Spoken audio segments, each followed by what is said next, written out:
Hello everyone, this is Andrew T coming at you again with an epilogue to my Japan trip story.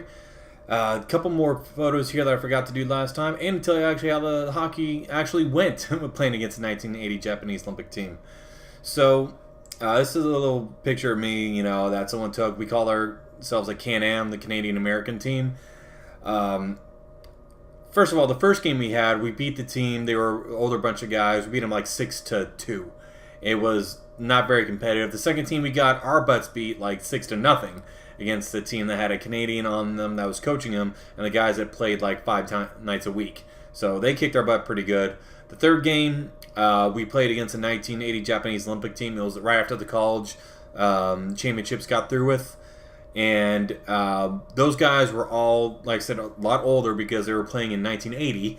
I was born in 81, so they had two different jersey types on. About 6 of them had red, the rest of them had yellow.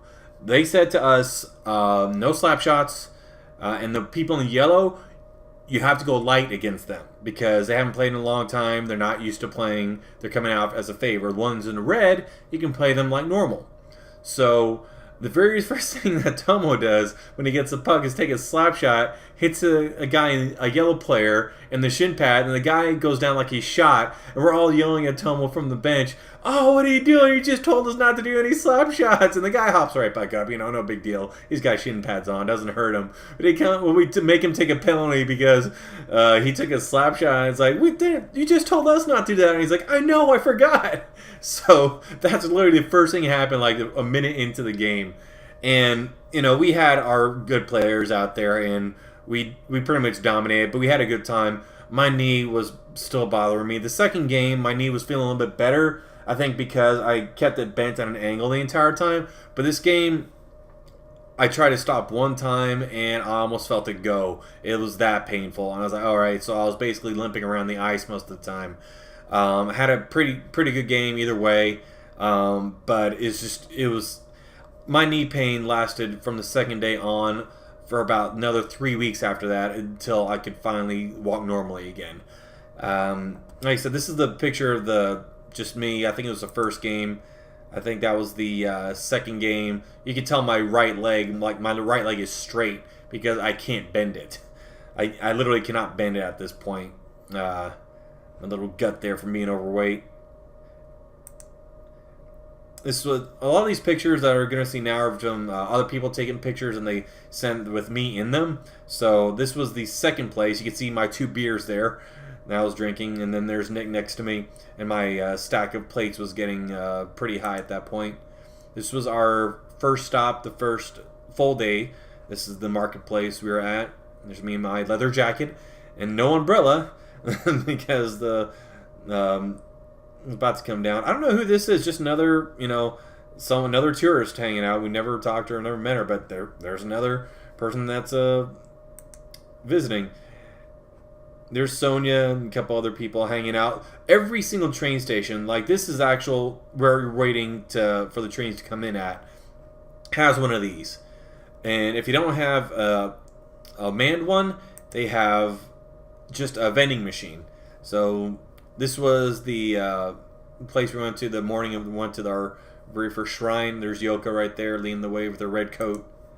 This was what I was talking about. This was a lifesaver because every train station you're at, and as much as we walked around, as much calories as we burned, as much as we sweat, there was one of these here to keep us going. And they had the hot ones are in red, the cool ones are in blue.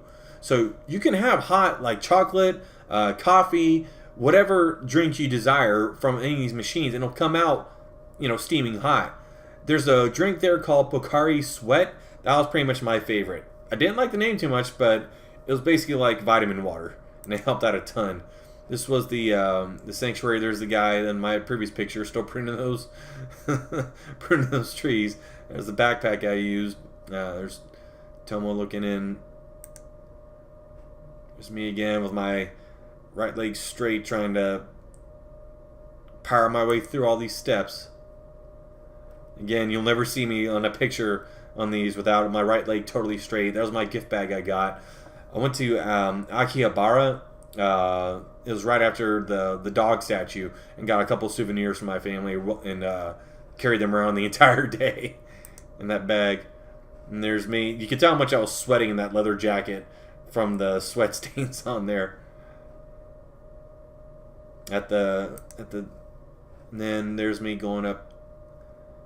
You can always tell it's me. Well, actually, yeah, there I am. I'm in the number 7 there. Because I'm holding my leather jacket. I finally bought one of the lighter coats at the very end, but by then it was too late. But it was still good. I still have it to this day. Actually, I'll show you right now. This was a bad boy I got on the last night we were there. And it is awesome. This thing fits inside a bag that comes with a bag about that big, and it's so warm. This was the marketplace, I believe. No, it wasn't marketplace. It was just a place we were waiting for the bus, I believe, to come pick us up, and that's where we met those 2 women that were accompanying us. This is this was the festival that was going on after Tomo's building in the distance there. After we got through with the park, you know, some meat on a stick, other things. It all looked so good, but I was stuffed the entire time. I was so full. Another picture there. This was, I believe, nighttime in Shinjuku, just hanging out. Just Tomo and Sonia there. And there, me and my big old bubble gut from being out of shape before the trip. But man, like I said, this basically an elevator right back here. It led you up, and that's where they had the big old cask barrels that they hollowed out, and you could sit inside if you're by yourself. And those are my old dogs. So that is my epilogue. Like I said, the hockey was great. Had a great time. I wish my knee would have been better, but there's so many steps.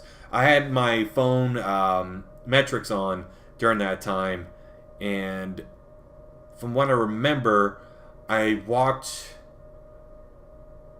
over 50 miles in 5 days easily, and went up and down, I think,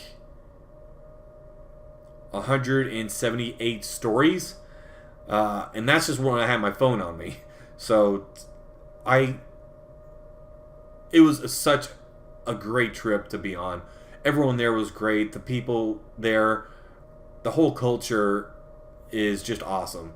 And I just didn't want to leave the last video without a little bit something to go along with it. And a thank you to Tomo, to all our liaison over there.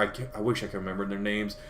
It was just one introduction, though. The people that helped out in our hockey games that fill out our numbers so we'd have enough to play without being too tired.